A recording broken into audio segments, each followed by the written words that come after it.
This video is to highlight the IPM programs for agronomic crops, housing, schools, pesticide applicators, specialty crops, and pollinators in Tennessee. Our goal is to develop programs and deliver programs so that stakeholders have the necessary training and resources to make IPM recommendations and decisions that are effective, economically sustainable, and environmentally sound. University of Tennessee Extension has a long history of providing transdisciplinary IPM programs to clientele. The project investigators have used previous Extension Implementation Program funding from USDA NIFA, as well as leveraged with other funding to develop a framework of programs critical to implementation of IPM.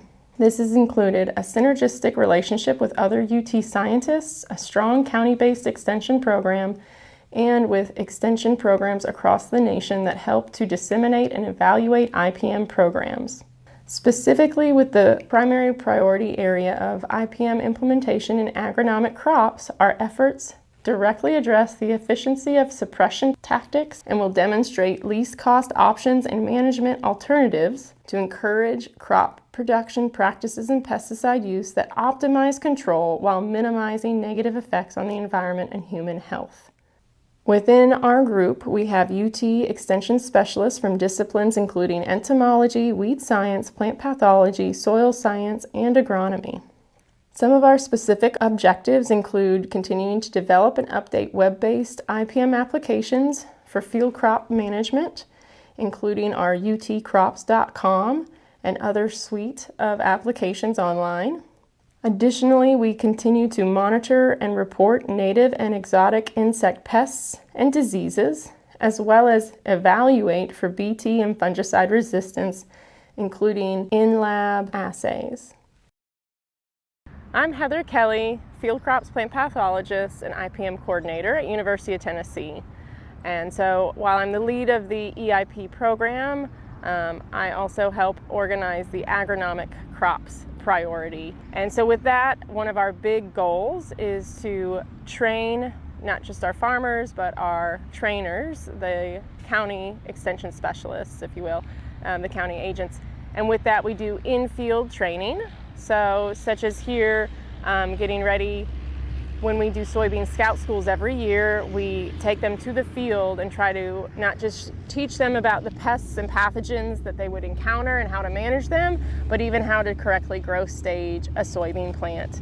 So here, looking at it and seeing blooms all the way up is at R2. So this is ahead of R3, one of the main stages that you want to be scouting for to determine if a fungicide product would need to be applied or not, and be looking for diseases. Also, we do a cotton scout school, and so behind us are some plots for understanding disease, as well as how different agronomic practices can affect that. And so while they're just seedlings right now, this is a row spacing study to better understand a new emerging foliar pathogen in cotton and how it could spread differently in different row spacings. And so that's one of the aspects, again, of this grant, is understanding and evaluating different management practices and their effects on pests and diseases. And then with that, we have our field days and our trainings to then bring that information to our clientele. I'm Steve Brown, the Field Crop Research and Extension Entomologist for the West Tennessee Research and Education Center. So our project objectives for the EIPM grant is essentially we help train agents, and that we do that through several scout schools. So we have a cotton scout school, and we have 3 soybean scout schools that are typically held in West Tennessee, East Tennessee, and Middle Tennessee. And so on top of that, we have deliverables that we have when it comes to insect control guides and updating web-based information for IPM and insect management that we put on our website. So our project outputs essentially are going to be we do scouting notebooks, and we do essentially, that's the output and outcome. You know, we train our agents, and then we give them something to take home. We also train our growers and our crop consultants. And so along with the training, we give them deliverables, notebooks, everything they would need, insect control guides that they would need to help scout in a field. And then with the web-based, we update all of our web-based information typically every year when we get new data in based on our trial work. So the public value is going to be within, very similar to other programs. It would be several millions of dollars across all of our crops that we work in. And so between insect management and corn, cotton, soybeans, grain, sorghum. And so, based on our trainings and the things that we do as extension through with, the EIPM grant, through support of the EIPM grant, it would be within the several millions of dollars. Integrated pest management is going to be something that's very, near and dear to me as an entomologist, and so that's something that we preach very, very common, very readily. That's part of our main message, if not the main message of what we talk about as extension specialists. And so it's going to be, following thresholds, utilizing judicious use of insecticides, and so preserving beneficials. That's all kind of plays part into what IPM is. Planting date considerations, agronomics, all these things that cross disciplines, not just entomology. You have, weed science, plant path, agronomy. We all work together to essentially form these IPM recommendations. And then as far as how the EIPM grant helps that is that money helps fund my research technicians.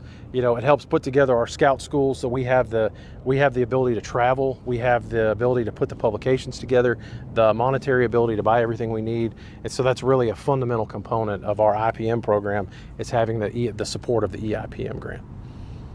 This research has had a real impact on Tennessee agriculture. In such that we're able to identify herbicides that are starting to fail in a particular field for a farmer, and then we'll be able to give him different tactics, suggest different tactics to help control those weeds that, quite frankly, integrate cultural practices in with herbicides. So not just relying on one tactic, herbicides, but integrating a couple different tactics to try and effectively control them. So some of the specific projects we've done, one of the things is some of the new tactics from like the See and Spray from John Deere that has a camera in the front and basically just only sprays the weed, so it cuts the spray on when it hits the weed as it's going across the field. We're doing some research there, developing tactics that would better control weeds with that system and how to fine-tune that system to better fit weed control here for the struggles we have in West Tennessee. Other things we've been doing is trying to identify, a lot of times farmers, they'll have an issue in a field where a herbicide didn't work. Sometimes it's not due to resistance. Sometimes it's due, it maybe rained an hour afterwards and it washed the herbicide off, or some other thing came about. The only way to know that for sure is actually do research in the field and follow up in the greenhouse to be able to identify it and try and do kind of an early warning on a new resistance developing to another herbicide. They've really helped us put that research trials out from farmers' fields and also in the greenhouse to be able to kind of give an early warning to farmers that some of these herbicides are going to be failing and we got to start adjusting tactics as a result.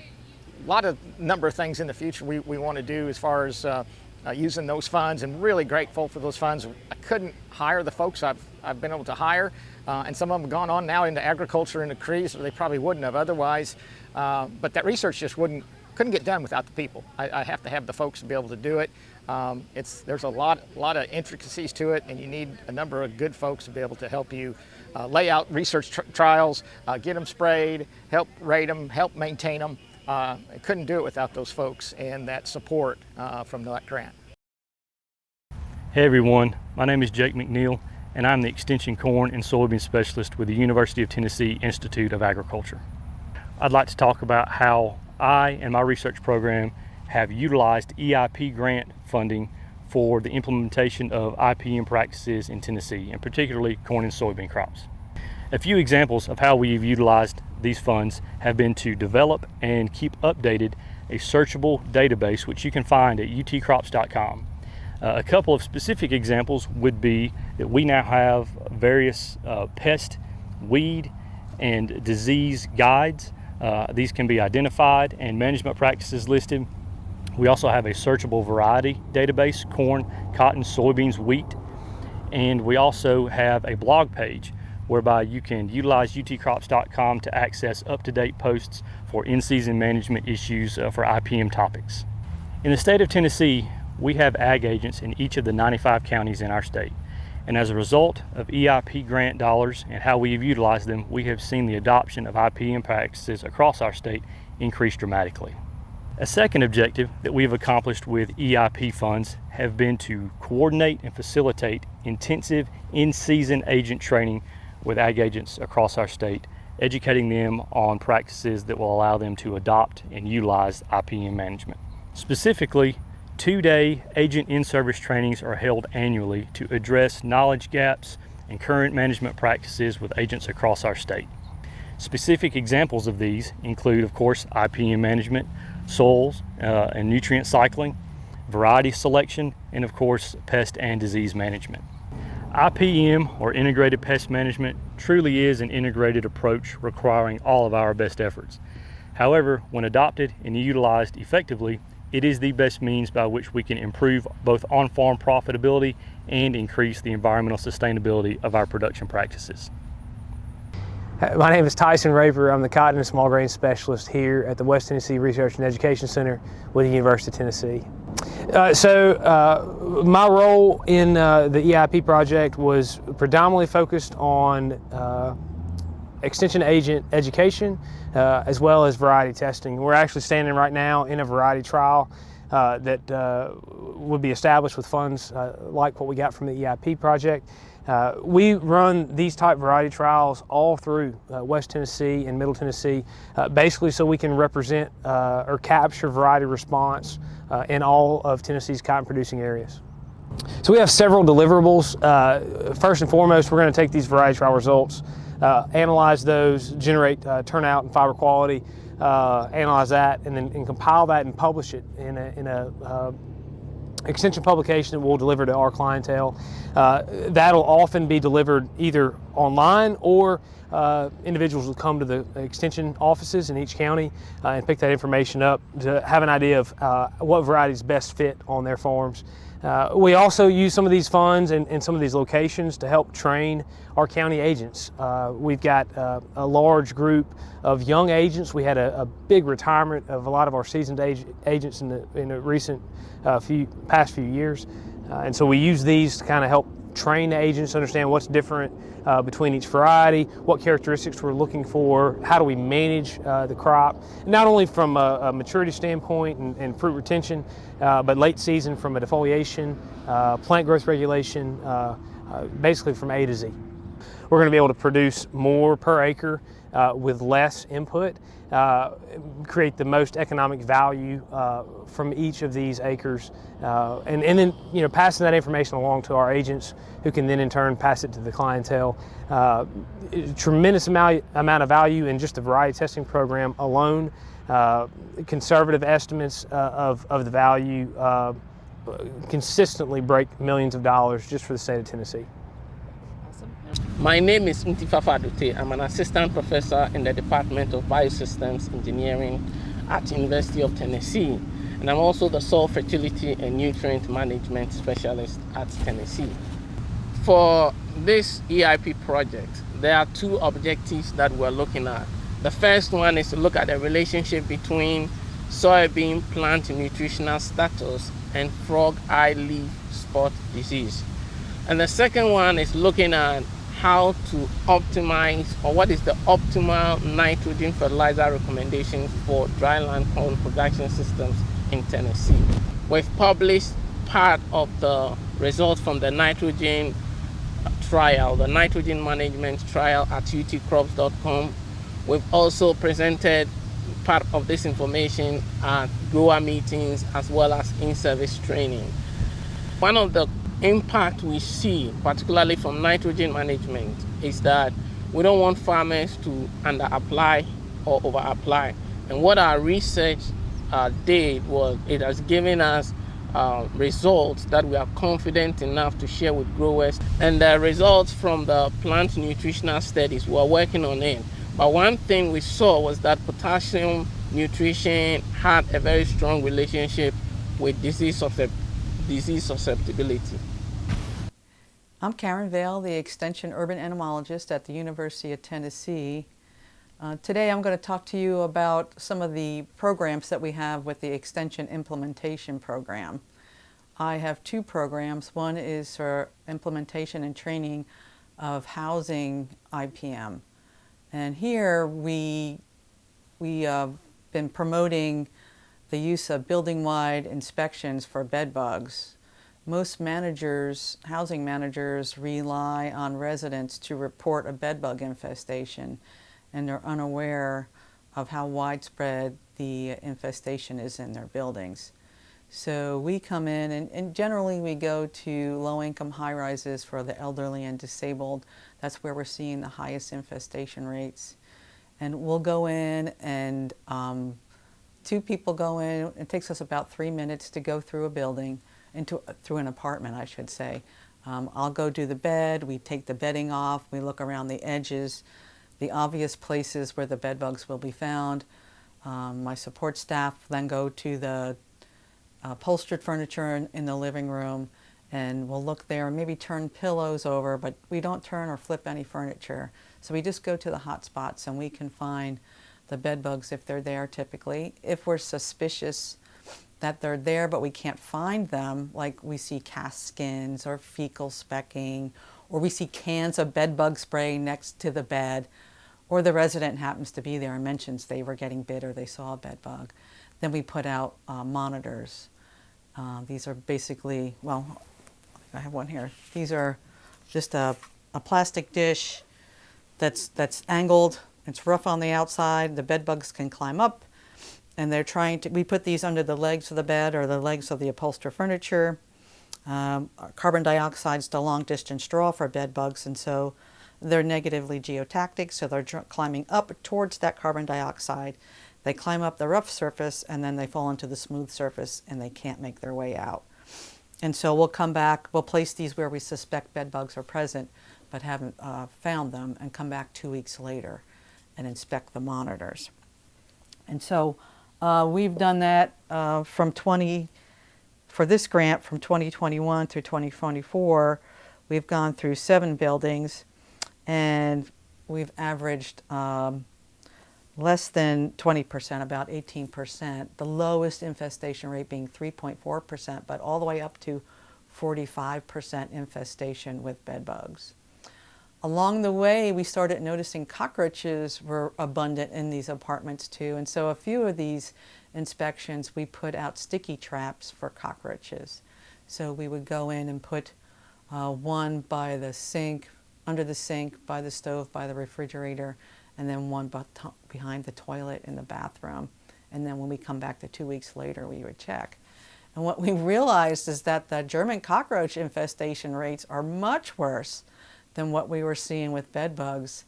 And the 4 buildings we went into, some of them high-rises, some of them just one-story buildings, we averaged 76% infestation rates. So we'll have a greater emphasis on cockroach inspections going forward. With bed bugs, we know they're a hematophagous ectoparasite, right? They like to feed on blood of humans and birds and bats. So we're aware that they're a nuisance, and they can cause a small physical reaction. Most of our concern with bed bugs is mental health issues associated with stress. Well, with German cockroaches, it's a more serious public health threat. We have, they're walking in very environments that may have pathogens, walking through garbage cans and maybe sewers, and then walking onto our food preparation surfaces. So there's a chance for food pathogen transmission. But more serious than that is the allergic response their feces, their caskins, and the cockroach itself can cause. They leave behind allergens, and they can cause your typical response, teary eyes, sneezing, and can even trigger an asthma attack. So cockroaches are more serious, and we will be spending more effort in the future looking at cockroaches. One of our objectives for the grant, besides these demonstrations, was to compare pre-COVID to near the tail end of COVID. And so we went back to some of these buildings from 2019, before the pandemic, and then we went there again in 2022. And while managers thought that the pandemic had kept the bed bug problem down because people weren't traveling as much, they were more confined, once again, they're relying on resident reporting. And in one case, we found the bed bug infestation rate more than doubled and in another building it increased by 50% more. So again, this problem of relying on residents to report is an issue. The pandemic did not decrease bedbug infestation rates. In fact, it looked like it increased it, at least in the 2 cases that we had. We hold an annual bedbug, cockroach, and rodent management meeting. This year will be our 10th annual meeting. I think one of the unique things about our conference is that we have pest management professionals, we have housing personnel, we have social workers, we have manufacturers, vendors present. And so we get many of the different stakeholders that are involved in solving this problem. We'll have speakers come from throughout the nation to come speak on these topics. And then at the end of the day, we get together and problem solve. And we try to set it up so that you're in a group with these different stakeholders. And so you're getting a different perspective. You're less likely to point fingers and blame, and more likely to look forward to finding solutions by working together. And I think we've been fairly successful. Through program evaluations, we've documented a 79% increase in our stakeholders at these meetings that are now using building-wide inspections. So the pandemic also caused us to shift from working, as I said, interior schools. And since we couldn't get inside, we devoted some efforts to developing this bedbug resource box. In here we provide a resin display of bed bugs, all the different stages. We have a blackout bed bug detector, as I mentioned earlier. And then we have publications pertaining to bed bugs that we've produced through this grant. So we have infographics, a little simpler with images rather than words. Bed bugs, working with them in housing, what schools need to know, our building-wide bed bug inspection techniques, and then a general managing bed bugs in different environments. So all these, each school system received one of these, and then all the housing managers, we go to the Tennessee School Plant Management Association meetings and our annual bed bug, cockroach, and rodent meeting, we distributed these. Our other program that we have with the EIP is school integrated pest management. So we want to manage pests found in and around schools in a way that we reduce and balance the risk from both the pests and the pesticide exposure. We've been doing this program since 1996, so a long time. We've spent most of our efforts up until the pandemic focused on interior pests. But with the pandemic, we shifted gears and we decided to focus on public health pests outdoors, so imported fire ants and ticks. We know fire ants have been a problem in the state for decades, since the mid-'80s, so we've been dealing with fire ants. But more recently, we've had the black-legged tick and the pathogen associated with Lyme disease be found in East Tennessee. And so we've decided to focus on dragging for ticks around schools to determine what ticks are present and what the potential risk is for students that are out either playing on the playgrounds, or maybe they have an outdoor classroom which may be sitting in the middle of the woods where ticks are more abundant. So we've decided to conduct demonstrations with school systems where we get together, we talk for an hour or so discussing fire ants, why they're a problem, how to manage them, and then we go out to the field surrounding the schools and we give school personnel the spreader, and we go through on how to calibrate and how to apply a broadcast application. And so we typically emphasize broadcasting baits for fire ants because it gets the bait over a large area, and all the different size mounds, the small mounds, the large mounds, those ants are all going to come out, feed on that bait, and bring it back into the mound, and you're less likely to miss the small mounds. So we've been doing that at school systems in different parts of the state. We've been dragging for ticks. We'll go once a quarter we typically hit the wood grass interface and around playgrounds where where there's walking paths and where the kids are likely to be found outdoors. And predominantly we've found 3 tick species, the Lone Star tick, the American dog tick, and the black-legged or deer tick. So we do have the common ticks that are found in Tennessee are found on our schoolyards. And so then after we go through the year, we meet with the school system, show them all the maps of where we found the ticks, and then go through how they can improve the conditions to reduce the prevalence of ticks around their property. And we have developed a nice publication, the Managing Ticks on School Grounds. And so this publication, it has pictures, talks about the common myths associated with ticks. We've got all the species and where they're found and what their risks are, the health risks associated with them, and how to remove a tick should you find one attached, and then how to drag for ticks, and then where on the property you're most likely to find ticks, the areas you should concentrate on.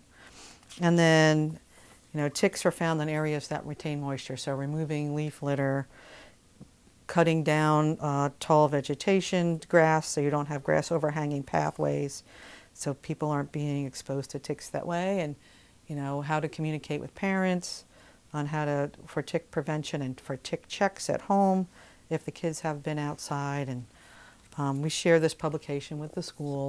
Yeah, we're grateful for this grant. It gives us the funds to support our activities out in the field, so we can actually demonstrate hands-on demonstrations to the end user, so they learn how to do these things rather than us just presenting in a classroom or producing publications.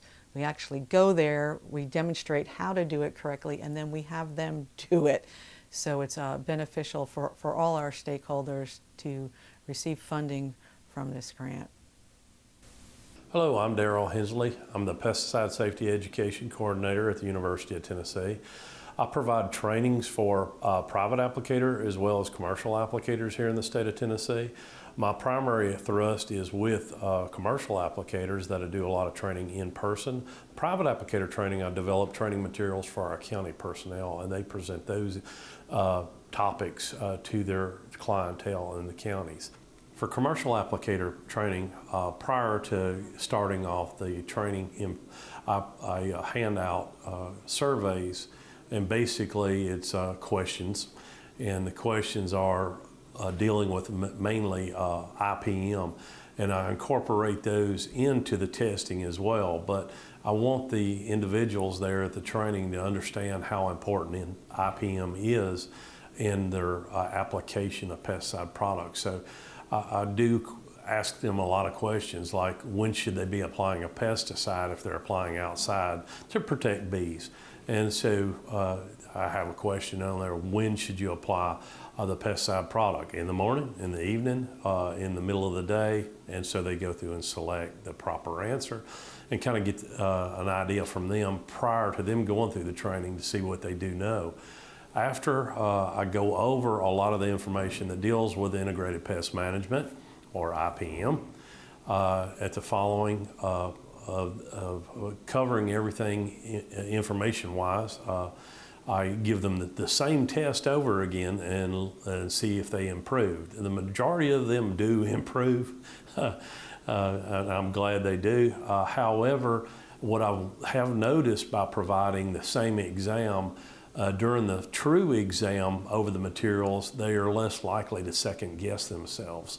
So I don't see as much erasing of answers and then going back and selecting another answer. And they usually get their questions correct on the exam. So I see a lot of improvement on the testing.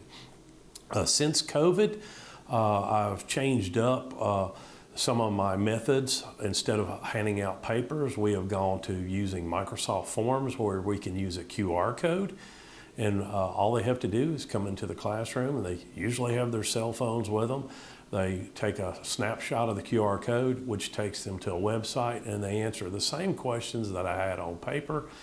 And it makes it a whole lot easier for me when I go through and grade the information, and I just look at those grades and the pre-test grades and compare them to the post-test grades and see if there's improvement. On the private applicators, I provide information to our county personnel, training modules. And now in Tennessee, private applicators are required to get points just like commercial applicators to retain their certification. Our certification cycle in Tennessee is a 3-year cycle, and commercial as well as private have to get points or CEUs to maintain their certification.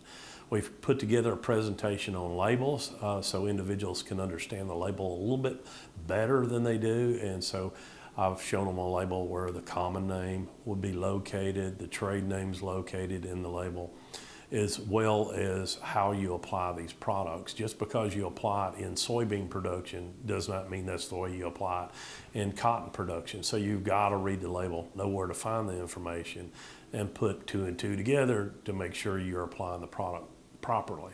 And in the pesticide safety education program, we were very grateful to be able to obtain resources that help improve our program, as well as make individuals more knowledgeable about integrated pest management, because I feel like if you don't have to use a pesticide, that's helping you in the wallet, and that's a great thing for our applicators out there.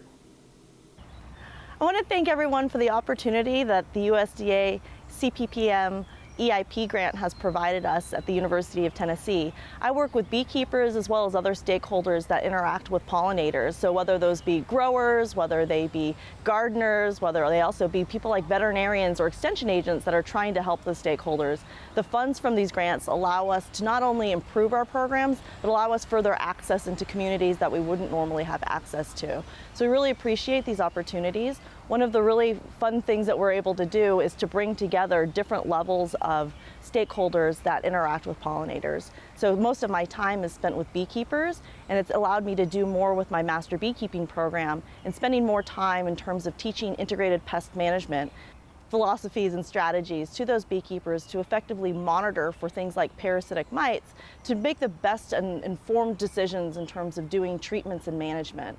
It also helps us in terms of gardeners in terms of doing IPM, but the additional P being pollinators, so IPPM, in terms of not only planting pollinator forage like we have around here at the beautiful UT Gardens, but also being able to manage and maintain those gardens in ways that are less harmful to pollinators that we want to encourage through our plantings. We also work with veterinarians in terms of having opportunities to train them on the areas where we need their assistance in the beekeeping community with the proper use of antibiotics and the prescriptions for antibiotics, but also informing them of the other issues that exist in beekeeping colonies and the beekeeping community, so they can tell the difference between the different issues and factors that we have in the beekeeping community. The other area is a pretty important one, is working with the extension agents, because we have extension agents in all 95 counties of Tennessee. And as much as I would like to be able to reach everyone in all 95 counties, I can't handle that all by myself. So through our Train the Trainer programs, I'm able to put on trainings for agents every year, providing them opportunities for hands-on activities as well as lectures, and showing them videos of what it's actually like to deal with stakeholders, so they can take that information back to their counties and spread the word there, and then communicate back to me in terms of how these programs are working. So we're really grateful to have these opportunities, and also it's really important for us to be able to have these funds to make these programs as strong as they can be. We will try to find ways to continue going, but we really, really want to put on the best programs and reach as many stakeholders as we can. And again, we have many different stakeholder groups in Tennessee, and we really want to bring them all together in terms of areas like pollination. It's really cross-pollination across different stakeholder groups that's going to lead to the effective and sustainable pollination programs that we have across the state. So thank you very much, and we look forward to working with you in the future.